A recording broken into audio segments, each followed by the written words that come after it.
Building wealth for the future is important, but an increasing number of people want investments that do more than make money. The human impact on our environment calls for changes in the way society and industry operates. Investing with these issues in mind is what we call investing with conscience, or socially responsible investing. This approach looks to do social and environmental good, as well as achieve financial returns. For investors who care about the wider impact of their investments, socially responsible investing also looks to make a better world for everyone.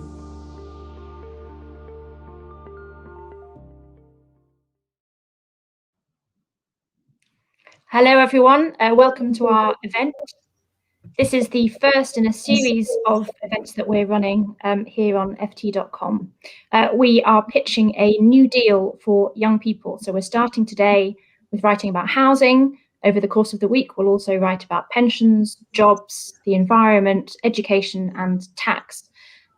So we have approached this series by writing editorial view leaders, and in these debates we're going to invite the person who wrote the leader to talk about the argument they've made, and then we want to bring in readers' views, readers' thoughts. If you disagree, if you agree, let us know. You can put your questions and thoughts in the chat bar and I will bring them in as we go. So I will introduce Martin Wolf and George Hammond, who are going to discuss this with me. Martin, you wrote this leader about housing and how we can fix it for young people. Can you maybe just start by setting out the problem here? Why is it that we think housing is a key issue that needs to be fixed? So I'm prepared to own up to having drafted this leader, though normally I never would. For 9 years, I was chief leader writer of the FT, and I persisted in saying I never wrote a leader. Anyway, in this case, first of all, it is important to recognize that the problems of individual countries vary. Housing markets tend to be quite specific, and law and regulation relating to housing tends to be quite specific.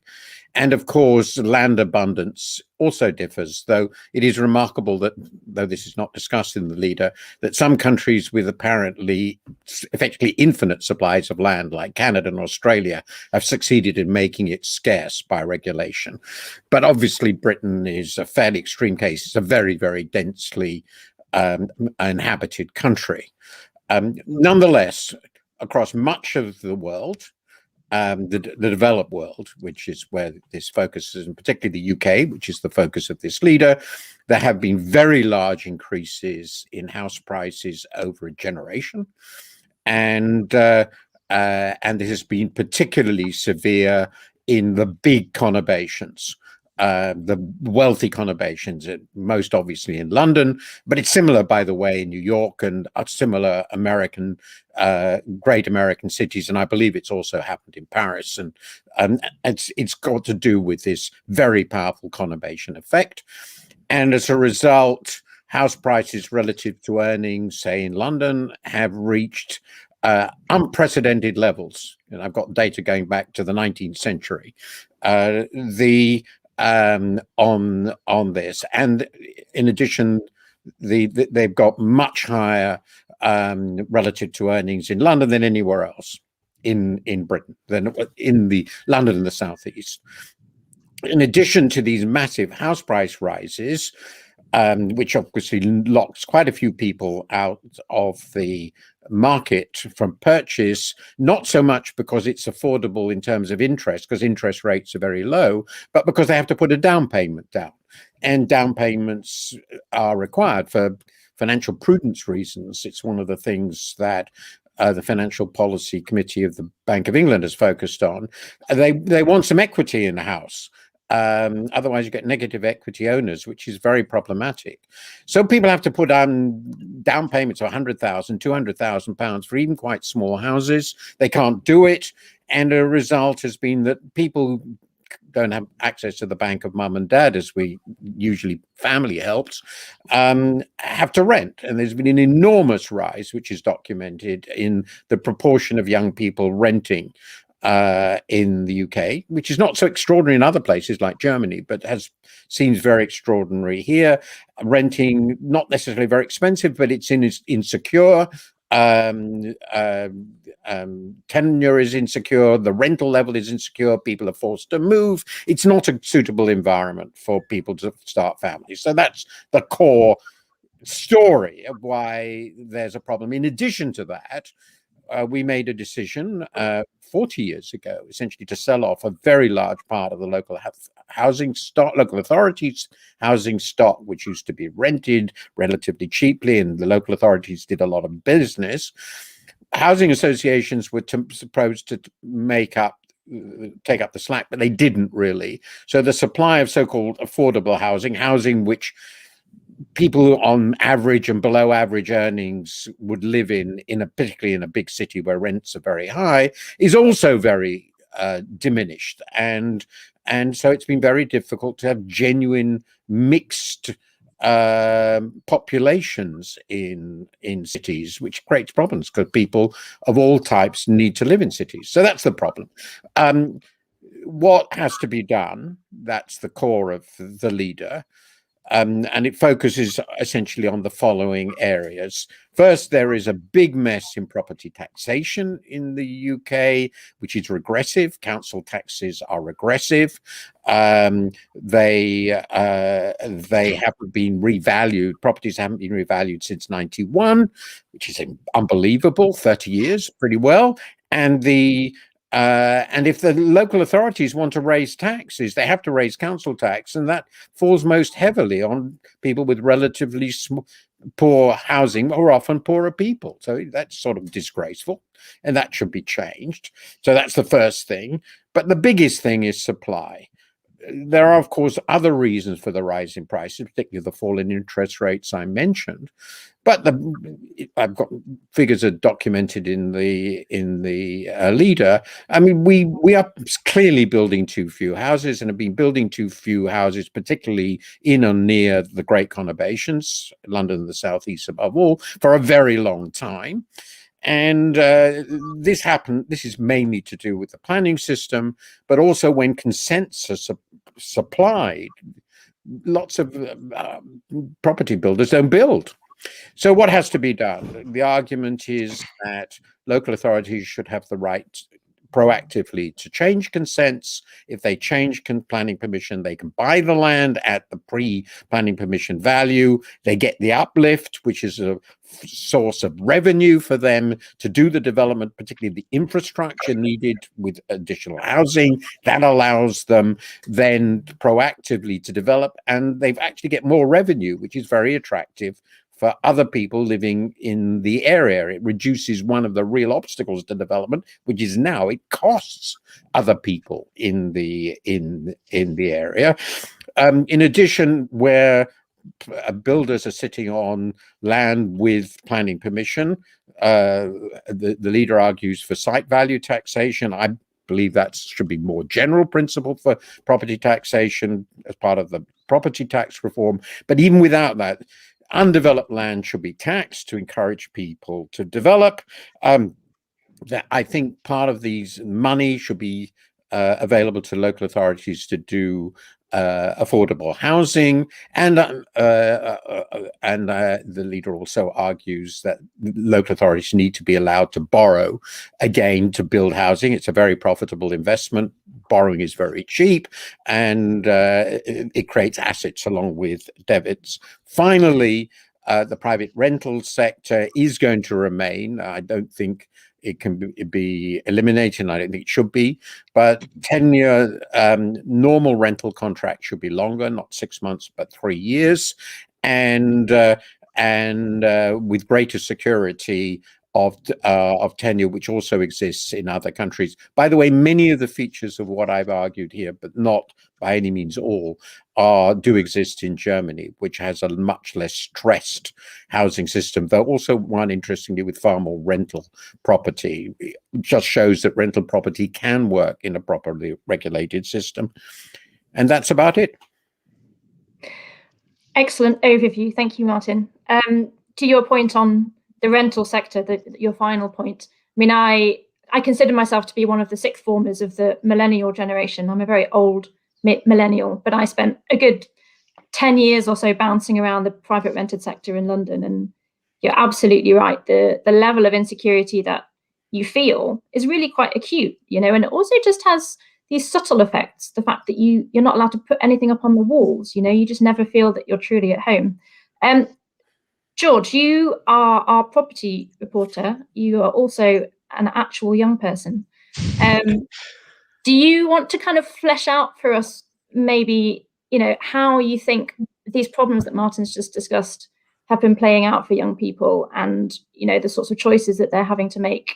And maybe you could also tell us a bit about what the government's been doing, because they're aware, obviously, that this is a big, salient political topic, and they've been doing some things, but they've not been following the Martin Wolf prescriptions, it's fair to say.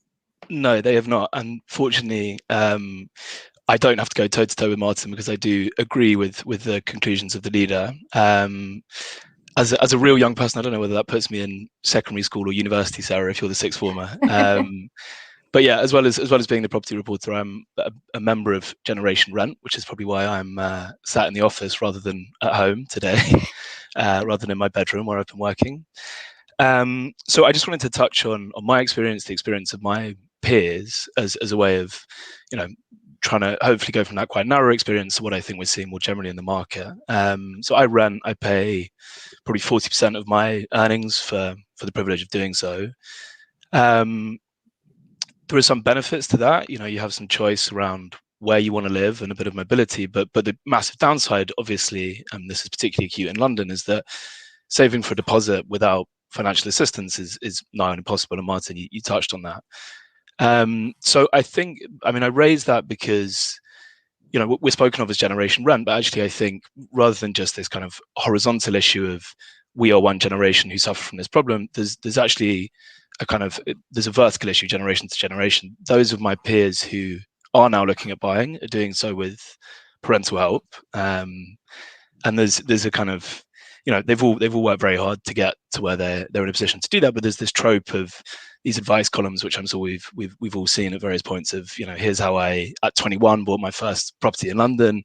You know, worked 3 jobs, did this, worked very hard, but 10 paragraphs down, inherited £150,000 from my parents when they sold their 6-bed mansion in Notting Hill. That is obviously a huge issue. And Sarah, you wrote today about you know, the impact that has on social mobility when you have this intergenerational compounding of inequality.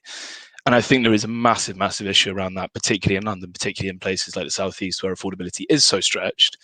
And I think, Martin, as you mentioned, I think it's somewhere like 11 times wages, the average house price now in London. So that's where I see the issue. In terms of government intervention, what they have done, I mean, they've not been shy of intervening in the housing market. There's been a lot, even in the last year. We've seen the stamp duty holiday as a way of trying to encourage people getting back into the market after the pandemic. I think there's pretty decent evidence that has pushed up house prices. The idea of the stamp duty holiday being that you have a saving of up to £15,000 on a purchase because you don't pay the property tax. But then when you look at the data, that saving seems to have kind of gone into the pocket of the seller, who has pushed up the price because they know people have more to play with. So that's one intervention which I don't think has been particularly helpful for young buyers. And if you look at what's happened to first-time buyer numbers in the last year, they have fallen for the first time in a decade because mortgage availability has been squeezed. Lenders don't want to take on the risk. One of the most recent interventions has been the government trying to find a way around that by introducing this mortgage guarantee scheme. The idea there being that, you know, they want lenders to be back in the market, lending at very high loan to value ratios, up to 95%. So the government has said, we'll back a portion of the loan. I mean, I think it's quite a well-intentioned move. It's obviously there to, I mean, provide a kind of step ladder onto the ladder for young buyers. The issue around that, from people in the industry that we've spoken to, both on the lender side and on the builders side, for the lenders, I think, you know, they still view it as a risky product, and so the cost of borrowing is that much higher. So, you know, if you're in a position where you could raise a 5% deposit, but you're having to pay quite a substantial cost on that product, then you might think, okay, well, I'll bide my time and wait a little longer and get a more affordable 90% loan to value ratio rather than 95. So that might limit the amount of people who want to use it. The other thing that's going to limit how many people use it is that lenders are locking out private developers, so people who are building new build housing. They're locking out that side of the market from the scheme, which is purely at their own discretion. That's not advised by the government, but they're doing that on the basis that they're scared that I think this is what they say in private. There are fears that if there were a crash in house prices, even a modest one, then you have buyers who are very exposed to being in negative equity if they've bought a new build property. So they're restricting lending on that front. So a well-intentioned scheme, but actually probably one with a fairly marginal impact. So that's what government are doing, and we can come on to some more of the potential solutions and what else they might do. But yeah, that's what they're doing for now. Thank you very much, George. Definitely tackling the symptoms rather than the root causes, I suppose. Martin, we're getting lots of questions in from the people who are watching, so I want to start bringing them in. First of all, I thought I would just ask you about, there's been a huge number of comments underneath your leader, and the running theme among many of the most recommended ones is people saying that actually they don't think the big problem is supply, and that the solution isn't to build more houses. The solution is to, variably stop foreign buyers from buying up houses, encourage people who are older, who are living in big houses, to downsize. What do you think of this sort of pushback that actually it's not really about building more houses? Well, there's a long-standing debate on is it supply or is it demand? As a good economist, I have to say, well, of course it's both. How can it be otherwise? There's been a demand factor, which is a general one, which is interest rates have fallen so far. So people can afford much larger mortgages than before, other things being equal, with the same income. And of course, because they can do so, house prices have risen. So that's a general phenomenon. However, and I actually pointed that out in a column I wrote, so I'd refer people back to that. I think this must be about 3 weeks ago. So all subscribers can get it on by going to my page. And it went through this argument in some detail, and it created a huge correspondence. But the basic point was that clearly has been a general factor. But the rise in house prices in the UK over a long period has been among the highest. There are one or two countries as high. And it's been much higher in London than elsewhere. And I'm sure you that interest rates in London aren't any way different from what they are in Solihull. So it's pretty clear that there is a local factor. Now, there are demand side factors locally. London has had obviously a large increase in population. And there are foreign buyers, though they're not a dominant factor in the UK, in London. They're very important in the very core of London, Mayfair, Belgravia, places like that. But that's not the whole London Southeast housing market by any means.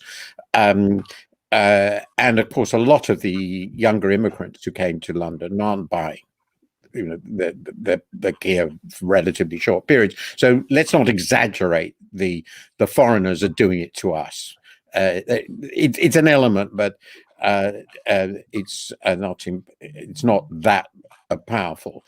Now, I think the fact that buy to rent has become an important form of investment for many retired people, or about to be retired people, is a pension, as it were, must be a factor in shifting both demand and the available supply for owner occupation.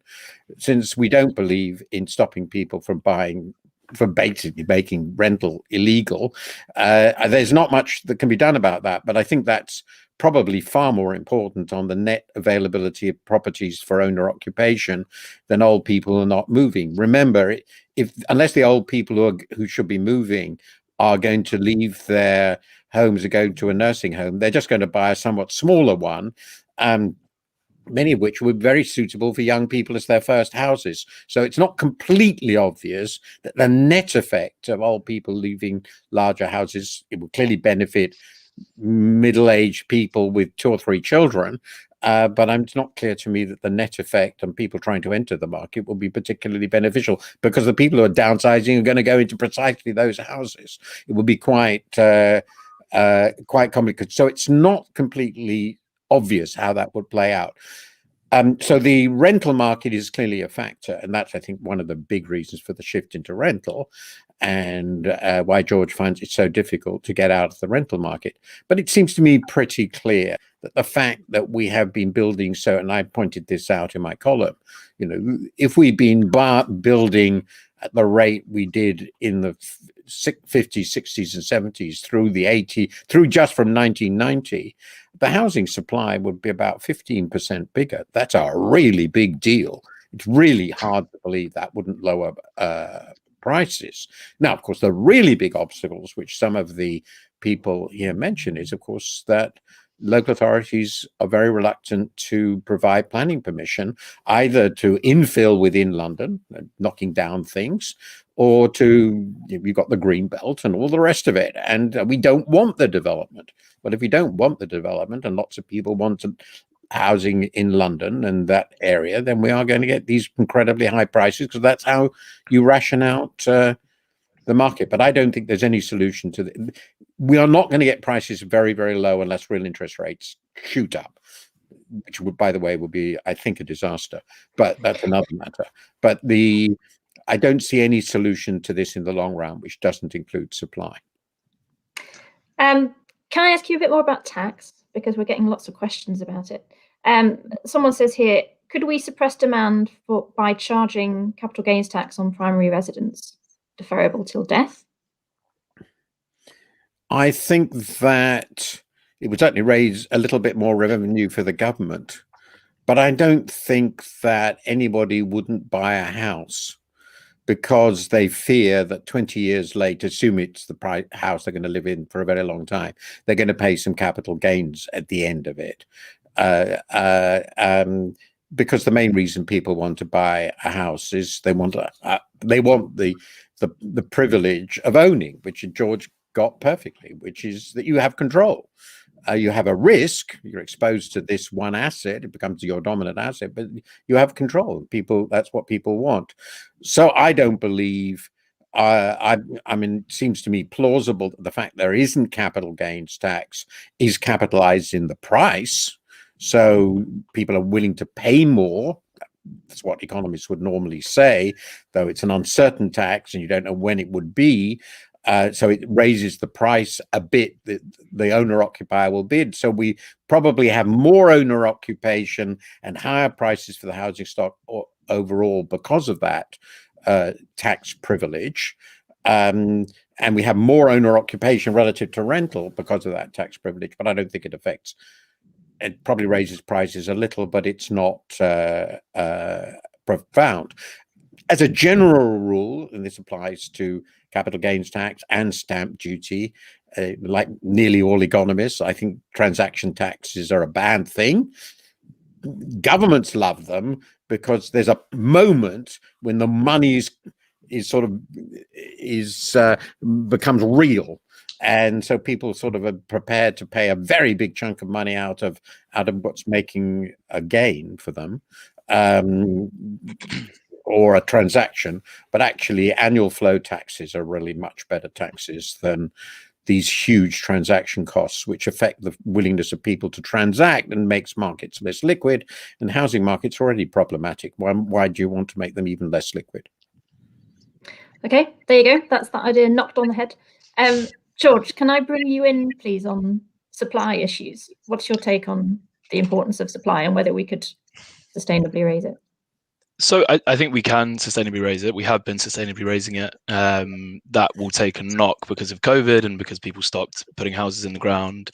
And it will probably take a knock as well because the Help to Buy scheme, which has supported developers to start building, has tapered already and will be taken away in 2023. So I think there's a risk that stream of supply drops a little bit. But on whether supply is the right answer to this, I mean, I think it's obviously a necessary condition. Whether it's a sufficient one to solving this crisis, I don't think it is. It's been the kind of key plank of the government policy agenda. So they've got this target for 300,000 homes. We haven't had that on an annual basis in decades, but they've made that their target for 2025. And the way they want to get to that is, more house builders building more new build developments. But when you look back to when we were consistently hitting that target before, it was a very different mix of development. As Martin pointed out, there was far more coming from local authorities, particularly in the kind of post-war period. You had, on an annual basis, 100,000 plus homes a year coming from that group. That has died completely, and housing associations have picked up some of the slack, but probably a tenth of that amount, 10,000 or so a year. So it's not just a kind of absolute question of are we going to get to 300,000 homes? It's where is that supply coming from? The motives of a local authority doing the council house building is very different to what a private developer will be doing. They're following prevailing market conditions. Let's make this land value check out by building another few hundred 3-bed homes, which is great in certain areas. But actually, one of the issues, as well as the number of homes we build, is the type of homes we build. And we need more single person households, because that cohort is growing very fast, both at the kind of bottom and the top end. There are people who are older than they once would have been when they were starting a family, who are in fact living alone and want a house to purchase. So there's a whole question around the mix. And then I think the other thing is, when you look at, and Martin just touched on this, the liquidity of the market, there's actually the proportion of homes which are trading each year is tiny. It's at historic lows. It's been going down for, I think, 50 years or so. And that is an issue, because if you're me and you're looking for a place to live, moving from the rented sector, it's not just a question of, are there going to be new homes built in my borough? It's, are there going to be properties available that I can go out and look at and buy because someone else is moving out of? And yeah, I think very kind of punitive transaction taxes are an issue on that front, and kind of loosening those might help in the long term, or changing the tax regime around those might help in the long term. Great, thank you. Some questions are coming in about the rental sector, which we did talk about in the leader, the importance of fixing the rental sector and making it a more secure place to live and maybe to bring up a family. Martin, you mentioned that in Germany things work very differently. I mean, my brother is 4 years older than me, has a family in Germany, rents long term, and is perfectly happy with it. So clearly there are other options available here. Someone in the chat has asked about rent freezes, for example, as they tried in Berlin. Do either of you have any thoughts on whether freezing rent would be a good idea? Yeah, I do. I actually, believe it or not, my views on housing have developed over the decades, but I actually did my graduate thesis on housing policy in the UK. Probably people have worked out I'm not a member of the millennial generation, and this was actually in the early 70s. So people can work out how far I am from this generation. The rent freezes, I think there is we don't recommend it in this leader, but we can discuss the possibility of forms of rent control. But a rent freeze is, I think, pretty lethal. I don't know the Berlin experience, but of course they have been tried many times. In the UK experience, they were introduced in wartime for very obvious reasons, in both First and Second World Wars, certainly in the first, and I think in the second too.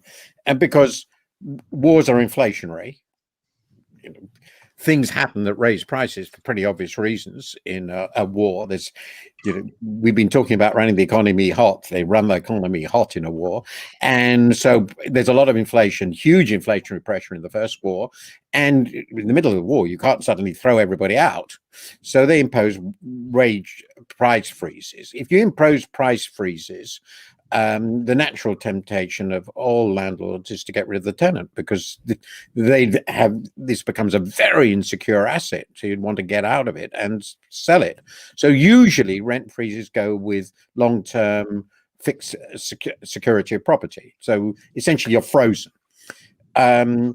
And a combination of things then happen. First, over time, the person in, let's assume initially you've got a family in that property, but over time the children grow up, maybe the partner dies or leaves or whatever, and you end up with one person in a large property on an unbelievably low rent, because inflation continues. You know, even if it's 2 or 3% a year over 30 years, that doubles the general price level, and you're still living in this frozen thing. So why would you ever leave? So you've got this, and we did have this problem big time in the 60s. People in regulated, in controlled price tenancies with massive under occupation, much more severe than the problem we have now. And then sooner or later, if they can't get rid of the tenant and the rent is frozen and the costs associated with maintaining the building and go up, the landlords abandon it. That's happened in New York, big time. You know, the property collapses.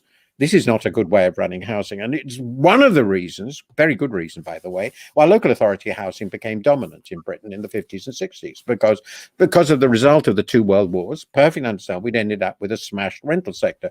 By the way, in the 19th century, everybody rented pretty well. Only 10% of people own. I won't go into all that, but now, so we don't want to repeat that experience. However, I think there is a strong case for giving greater security to tenants, and I personally think that one could imagine a structure of planning of rent controls closer to our regulated tenancies, which would in addition specifically allow for supply and demand, but would control sudden surges in renting. You might like this or not, I'm in two minds, but you could imagine that. But I do think that if we want to develop the rental market, particularly for, as I said, for people who are not earning large incomes, I do think, as George was suggesting, and it was suggested in the leader, that we have to recreate a local authority housing supply. I understand why we had the right to buy, but I think we overdid it. I think we should have kept a larger rental sector, either housing associations or local authorities. And I have no problem with local authorities becoming significant landlords, not perhaps on the scale before, but significant landlords again. But I think a price freeze, because once you've started, you really can never get out of it. Pretty obviously, you can't jump in, is really a dead end. Lots of places have started it, and it's a wonderful windfall for the people who first benefit when it's introduced, and then it just becomes a mess. That makes a lot of sense. Josh, do you want to come in on reforms to the private rental sector? I think that was a pretty comprehensive demolishing of the a tough act to follow. But how about, I mean, setting aside the rent freezes, I mean, do you think that actually year tenancies would be a good way to go in the UK? Would it work? Well, there is. I mean, there's massive change in the rental sector at the moment. I think Osborne's reforms in 2015, 2016 basically made it a bit tougher for buy-to-let landlords and squeezed that portion of the market. And there's been this huge kind of institutionalization of the sector with build-to-rent landlords coming in, which is this kind of, it's a concept that's much more common in the US and elsewhere in Europe, where it's like multifamily housing is what it's called. But over here, it's relatively novel, and you're now seeing these kind of corporate entities buying up big blocks, running them in a much more kind of regular. You know, a lot of the problems that you pointed to right at the beginning, Sarah, the kind of can't put stuff on the walls, have to be moved around the whole time, very insecure tenancies. It's resolved some of that. It comes at a price. These tend to be slightly more expensive developments than what you'd get on the kind of, you know, traditional private rented sector in this country. So that's just some context. It's still a small part of the market, but it's a growing part of the market, and one that for some people I think will provide an alternative to, you know, either ownership or the kind of very unregulated Wild West tenancies that you hear the horror stories of here. On rent freezes specifically, I'm not sure I have a particularly kind of solid view on this. I think the Berlin experience, when they recently did it, I'm not sure it's been an unmitigated success. I think it was quite a big sell-off, price falls, and yeah, I'm not sure it's kind of solved the problem there. So yeah, on rent freezes, I'm not sure I can follow what Martin has said in any particularly helpful way. I think you're right. I think it was a bit of a disaster in Berlin. Another question here, and I think this goes to something deeper that we're trying to explore in this series as a whole. The question says, the problem in Canada is that Canadians view their home as their pension, and thus the entire country as long real estate. In Japan, maybe because of the earthquake risk, real estate isn't viewed as an investment, but rather as a commodity. And I think that is part of the explanation for this sort of deep sense of unease and instability and precarity that young people are feeling in lots of places, which is not only are they struggling to buy a home, but that they feel that their pensions are inadequate and they know they're not saving enough for their pensions. And so they're looking not unreasonably into the future and thinking, if I'm still renting when I'm too old and sick to work, how's that going to work? And so I think sometimes these problems in one sector kind of magnify problems in another. But Martin, do you have a thought as to whether we should see housing as a sort of pension, and if there's a way to take some of the pressure off thinking of it that way? Well, I'm going to, at this stage, make one of the boldest and most unwise statements I can possibly make. I've been writing about housing. As I said, I did it for my thesis, but I've been writing on and off about this in the UK situation for quite a long time. And if I'd been asked 25 years ago, and I actually wrote a quite long piece about this 20 years ago, or if I'd been told that house prices would end up where they are now, I would have said that's completely crazy. It's impossible. And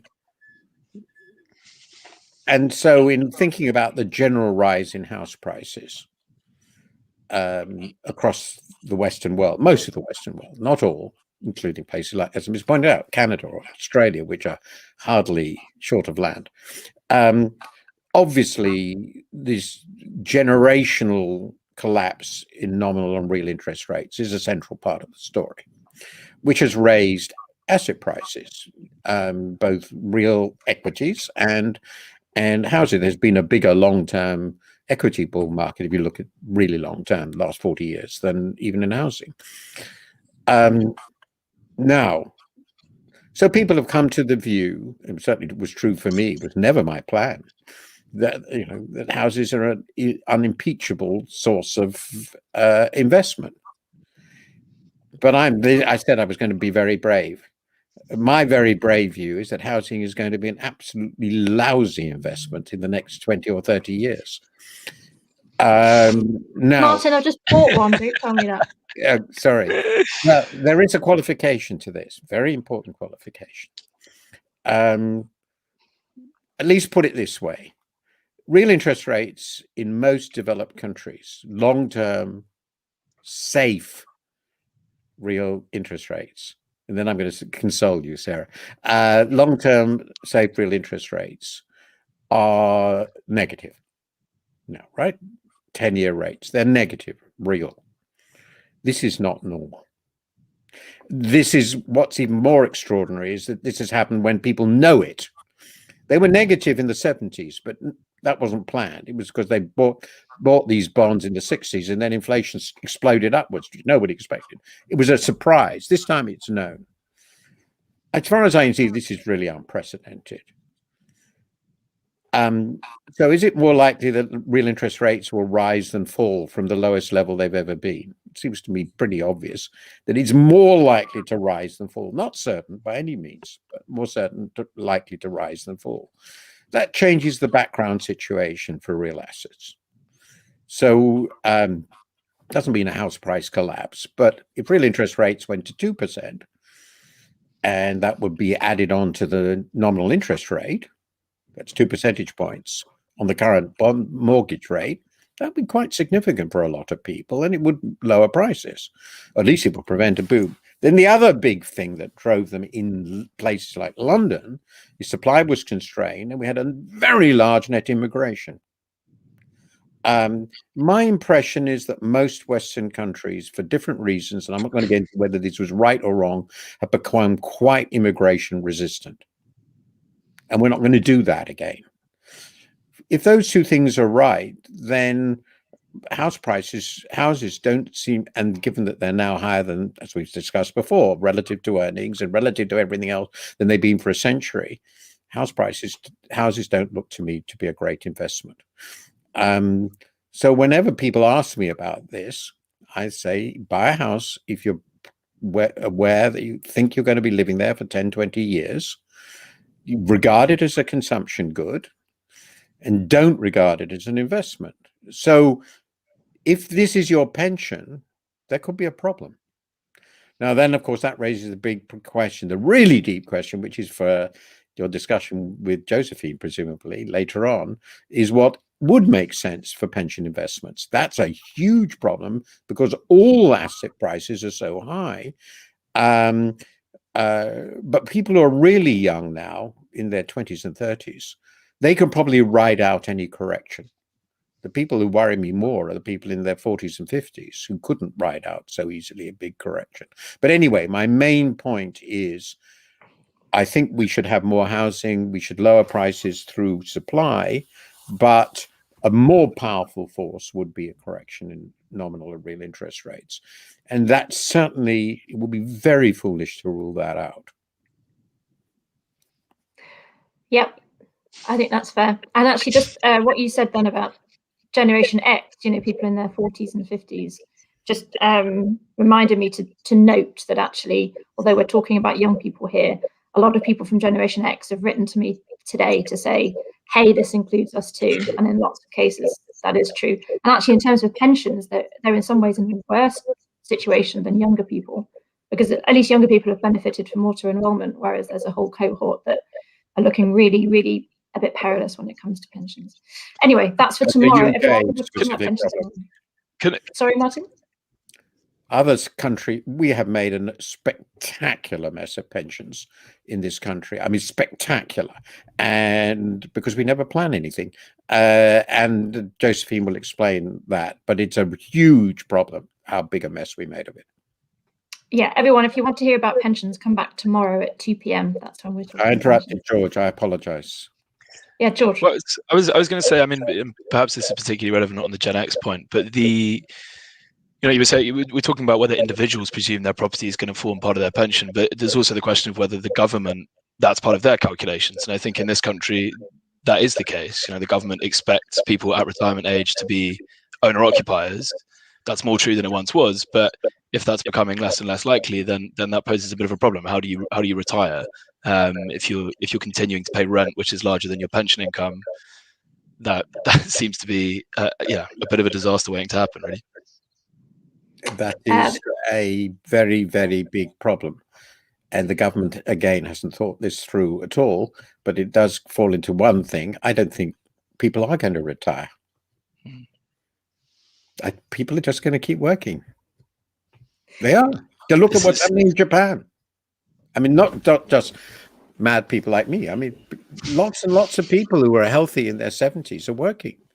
And that will be the pattern.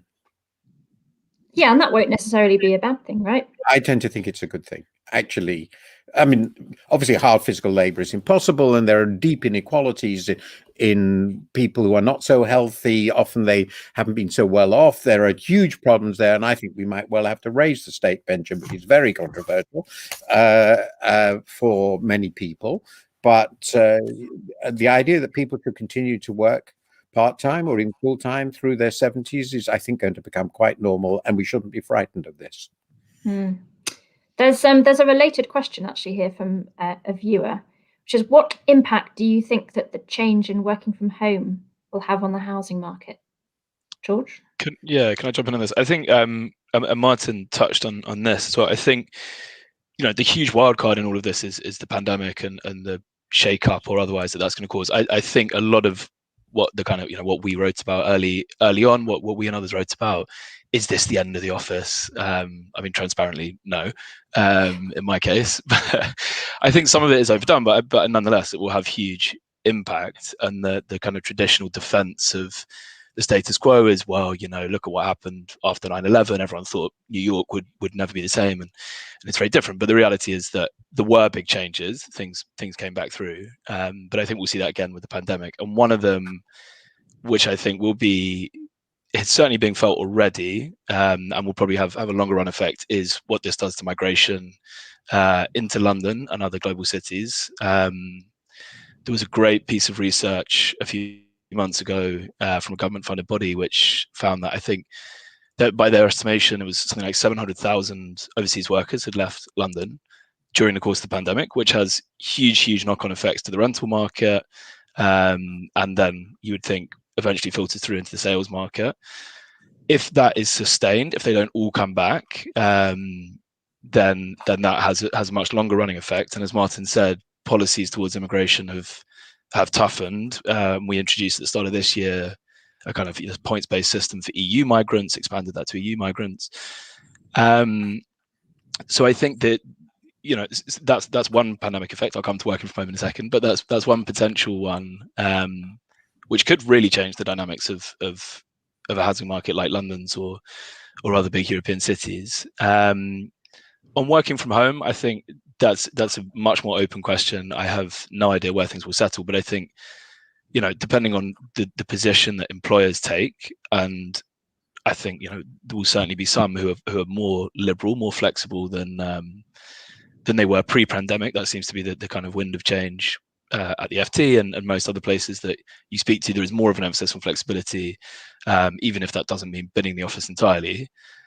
If that means that you can then comfortably go and work, even if it's for a few days of the week outside of London, then yeah, I think that changes what you have seen, which is a huge concentration of demand for housing in London, which is part of what stretched the price to wage ratio so much in London and less so elsewhere in the country. That could rebalance a little bit if there is more working from home. And my estimation is that there will be. I have no idea what number to put on that. But yeah, I think it's likely that there will be an impact from that. Yeah, it's a good point, and it comes back to a question that we haven't touched on directly, but part of the issue with housing being so expensive and short in supply in global cities is that jobs have become so concentrated in those places. Good jobs, jobs for young graduates who want to get ahead and want to progress in their careers. And so if the pandemic does mean that those jobs can become a bit more dispersed, maybe a smart government would start thinking we should lean into this, instead of telling everyone to get back into the offices to support the local pret-a-manger. Maybe they should be thinking, actually, we've got an opportunity here to kind of lean into an economic trend that could help with leveling up and taking some of the heat out of the big cities. Martin, do you have a view on that? Yeah, I do. Of course, I have views on everything.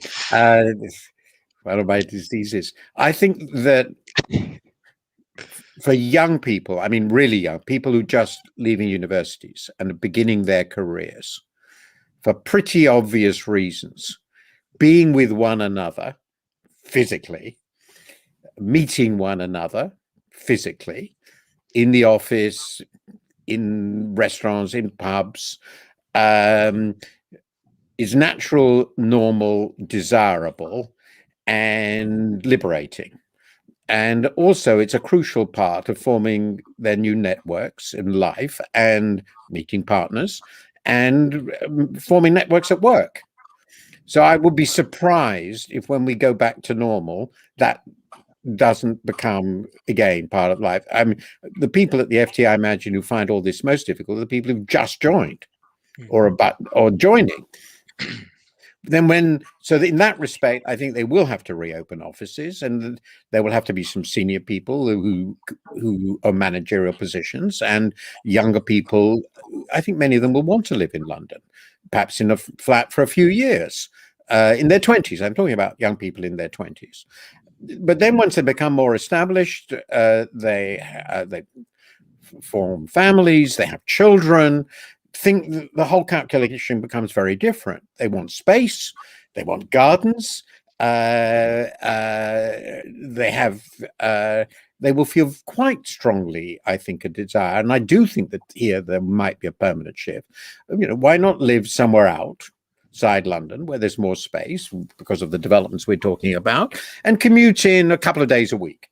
Then the commute, it's not a daily commute of 2 hours or 3 hours. It's 2 or twice a week, not so unreasonable. Use the technology the rest of the time. So we're talking about people now in their 30s, 40s, and 50s. That seems to me quite plausible too. So I think it won't be for everybody, and offices will still be needed. And that's why I don't think it will be possible simply to move everything abroad. You still need a properly functioning office is a community. I think that is important, but I do think the way it will be run will be different, and I suspect it will be generationally different in the way I suggest, but not for young people, unattached young people coming down from university, but who are successful, able, the people who can get really good urban jobs, who can look to the future of being in that sort of activity, global activity. Surely they will want to come to London and New York and Paris and Berlin and Frankfurt and places like that, rather than stay in wherever they grew up. So that is my guess. It's just a guess of where it might go. Yeah, I think my hunch is the same as yours. I wrote a column about this a little while ago, but I mean, I spent the first few years at the FT a lot of the time in the pub. And actually, that was some of the most valuable time that I spent. I was learning about credit default swaps in the day, but I was learning what the FT was like and who my colleagues were in the evening. And I think I would really have struggled through the last couple of years of not seeing anyone if I hadn't already kind of established that social capital and learnt my way around the organisation. So yeah, I think there's something to that. George, I just want to ask you to kind of change direction slightly. I mean, we've talked about the importance of building more. One issue, and actually this came up a lot from people who answered our global survey of young people. One issue that people who have bought new build flats is now finding is that they're having huge problems with the quality of the build. There are problems with fire safety, cladding. Can you tell us a little bit about that and why that's becoming such a big issue for some young people?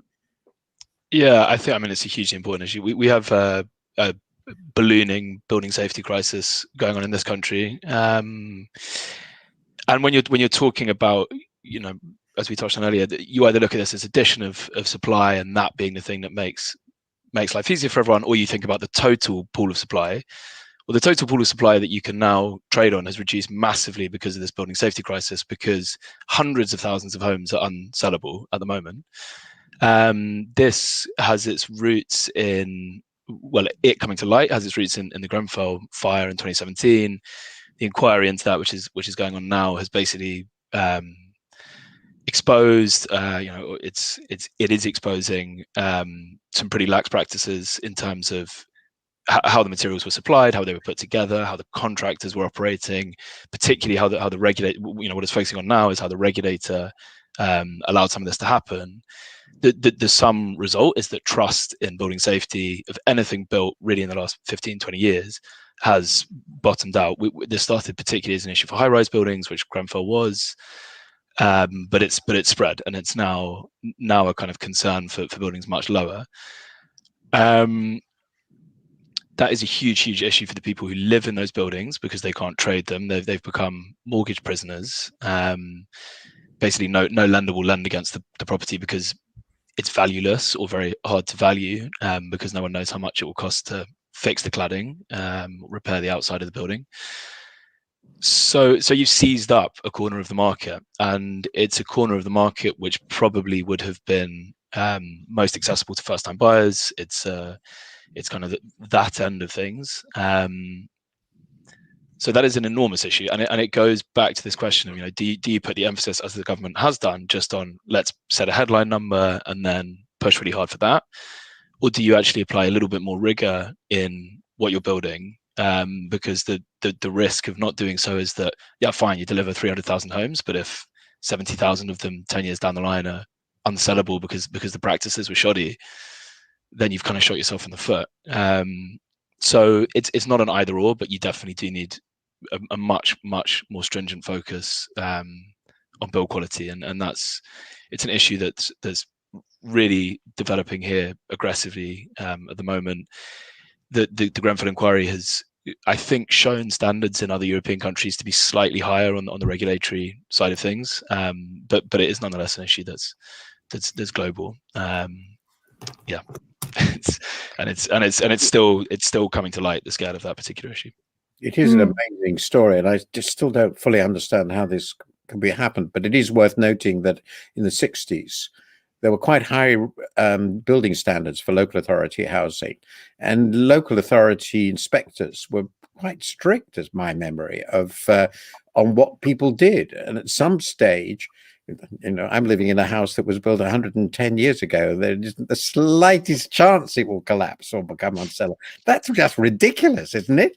Because most, of course, older houses in London are 100 or 150 years old.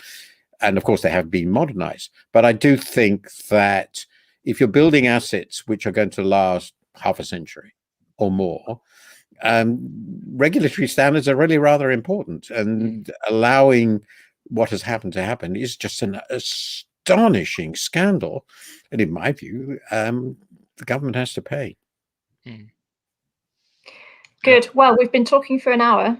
And so on that note, I think we ought to draw things to a close. Thank you so much to everyone who's been watching. You've given us some really interesting thoughts. You've challenged us. You've brought in lots of things that we didn't have time to talk about in the leader. Martin and George, I think this has shown the value of intergenerational diversity in the conversation, because I think I've learned a lot from both of you. So thank you very much. And if you want to come back again tomorrow at 2 p.m, we'll be talking pensions. And then Wednesday is jobs. Thursday is education. Friday is the environment. And Saturday we'll be writing about tax. And if you want to read any of the stories in this series, they're at ft.com/New Deal. Thanks very much. Bye.